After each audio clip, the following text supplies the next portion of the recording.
প্রিয় শিক্ষার্থীবৃন্দ, আপনাদের জন্য আরেকটি আজকে নতুন ভিডিও নিয়ে উপস্থিত হলাম। বিশ্ববিদ্যালয় ভর্তি ও চাকরির পরীক্ষার সমন্বিত প্রশ্নপত্র এবং সমাধান, বিষয় সাধারণ জ্ঞান, পার্ট 1। প্রথম প্রশ্নটি ছিল, হিমোগ্লোবিন কোন জাতীয় পদার্থ?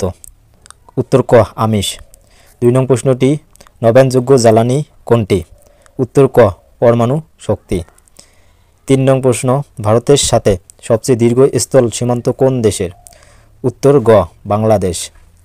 4, প্রথম বিশ্বকাপ ক্রিকেটে ফাইনালে ম্যান অব দ্য ম্যাচ নির্বাচিত হয়েছেন কে? উত্তর ক, ক্লাইভ লয়েড। 5, নিচের কোনটি আসিয়ান দেশভুক্ত নয়? উত্তর খ, হংকং।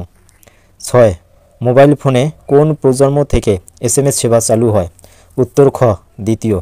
7 নং প্রশ্নটি, নিচের কোনটি মুক্তিযুদ্ধ ভিত্তিক স্বল্পদৈর্ঘ্য চলচ্চিত্র? উত্তর খ, হুলিয়া। 8 নং প্রশ্ন, বাংলার প্রথম স্বাধীন সুলতানদের প্রথম রাজধানী ছিল ড্যাশ? উত্তর ক, গৌড়। 9, চাঁপাই নবাবগঞ্জের নাচল কৃষক বিদ্রোহ হয় কত সালে?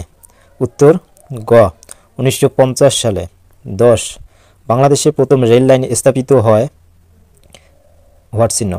উত্তর খ, 1862 সালে। ভিডিওটি দেখার জন্য অসংখ্য ধন্যবাদ।